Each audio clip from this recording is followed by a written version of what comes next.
Sulawesi parasa ngantap, betapa solongan cerata.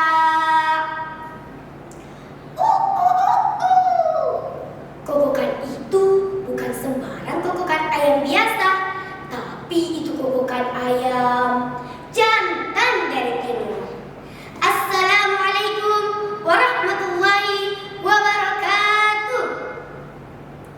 Perkenalkan, nama saya Aina Lifiatul Aris dari MI At-Tahiriyah Componge, Kabupaten Bone, Provinsi Sulawesi Selatan. Pada kesempatan kali ini, saya akan menyampaikan sebuah cerita yang saya ambil dari buku yang berjudul Cerita Kepahlawanan Sultan Hasanuddin di Sulawesi Selatan, yang ditulis oleh P.A. Wibowo dan diterbitkan oleh Alprint pada tahun 2008. Mau dengar ceritanya tidak? Simak dengan baik ya. Di Pulau Sulawesi, tepatnya di Sulawesi Selatan, berdirilah kerajaan yang sangat besar yang dikenal sebagai Kesultanan Goa, dikenal sebagai kerajaan yang kuat dan berjaya. Rakyatnya berasal dari suku Makassar yang berdiam di ujung selatan dan pesisir barat Sulawesi. Wilayah kekuasaannya membentang luas hingga ke sebagian Indonesia Timur. Di tengah kejayaan ini, Sultan Malik Husain, Sultan Goa ke-15, sedang gelisah. Ia menanti kelahiran anak keduanya dengan penuh harapan besar. Ya Tuhan, karuniailah aku seorang anak lelaki, agar ia bisa meneruskan perjalananku, mengusir kompeni dari Bumi Goa, dan memimpin rakyatku dengan adil. Doanya pun terkabul pada tanggal 11 Januari 1631. Suara tangisan bayi memecah keheningan istana. Kabar gembira pun menyebar. Terima kasih ya Tuhan, terima kasih. Engkau memang Maha Pemurah, telah mengabulkan doaku ini. Anak itu diberi nama panjang dengan penuh makna, yaitu Malombasi Muhammad Bakir dan Matawang Karaibonto Mangapit, yang kelak dikenal sebagai Sultan Hasanuddin. Anak ini akan menjadi penerus tahta kerajaan Goa yang paling disegani. Dan benar, ketika dewasa, Sultan Hasanuddin menunjukkan kecakapannya dalam memimpin dan berperang. Ia menaklukkan berbagai wilayah, yaitu Pulau Selayar, Buton, Bima, Banggai, hingga Gorontalo. Ia bahkan menjalin perjanjian dengan kerajaan-kerajaan di Maluku. Namun kemakmuran itu menarik perhatian bangsa asing. Mereka datang dengan dalih berdagang dan menawarkan dengan harga tinggi. Namun di balik itu tersembunyi niat musuh. Pada tahun 1666 menjadi awal dari masa paling kelam bagi Kesultanan Goa. Di bawah komando Laksamana Cornelis Pelman, VOC mulai menunjukkan wajah aslinya.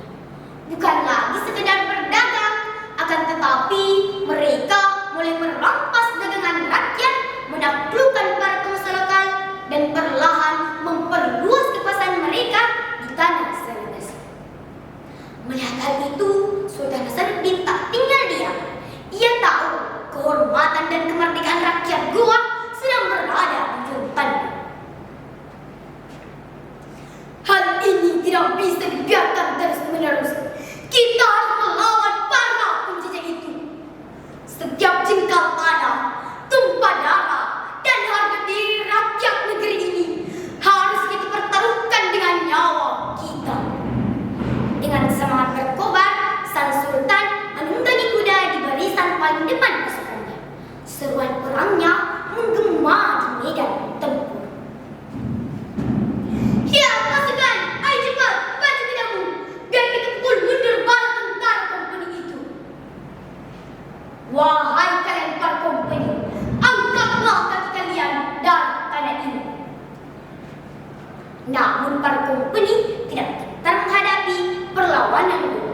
Dengan keangkuhan mereka menjawab, "Kami tidak akan angkat kaki sebelum kalian menyerah dan mengakui kedaulatan kami." Parahnya lagi, VOC menggandeng Arung Palaka, musuh lama Kesultanan Goa, untuk memperkuat barisan mereka. Kulihat Ibu Pertiwi sedang bersusah hati, air matanya berlinang, mas intanya terkenang. Dan Arung Palaka berkata kepada Spellman, "Aku bekerja sama denganmu bukan untuk memenuhi ambisimu menjajah, akan tetapi untuk mempertahankan Kesultanan Boni." Pecahlah pertempuran yang panjang dan sengit. Pasukan Goa sempat mendorong mundur pasukan VOC dan Boni, membuat musuh kalah kabur. Namun VOC kembali dengan kekuatan yang lebih besar. Ia mendatangkan bala bantuan dari Batavia, pasukan lebih banyak, persenjataan lebih lengkap. Di tengah desakan, Sultan Hasanuddin memberi perintah mundur untuk menyusun pertahanan ulang. "Kita terdesak, mundur, kembali ke benteng." Meski jumlah pasukan Goa jauh lebih sedikit dibandingkan kompeni, akan tetapi setelah menyusun pertahanan ulang, sang Sultan tetap berdiri tegak dan memberi perintah dengan tegas, "Tetap pada posisimu, jangan sampai mundur." Namun perjuangan itu mencapai titik akhir pada tahun 1669. Benteng Songaopu, benteng terakhir dan terkuat Kesultanan Goa, akhirnya ditembus oleh kompeni. Terpaksa Sultan Hasanuddin menandatangani perjanjian Bungaya, sebuah perjanjian yang sangat merugikan Goa. Meski telah dipaksa tunduk, ia masih melawan meski dengan kekuatan yang semakin menipis. Setahun kemudian, tepat pada tanggal 12 Juni 1670, Sultan Hasanuddin wafat. Ia meninggalkan sejarah sebagai seorang pemimpin gagah berani, tak gentar menghadapi penjajah, dan tak pernah tunduk tanpa perlawanan. Rakyat mengenangnya dengan gelar kehormatan yang tak pernah pudar, yaitu ayam jantan dari timur, simbol keberanian dan semangat berjuang dari Sulawesi Selatan. Wassalamualaikum warahmatullahi wabarakatuh. Itu bukan suara kokokan ayam biasa lagi, tapi itu suara kokokan ayam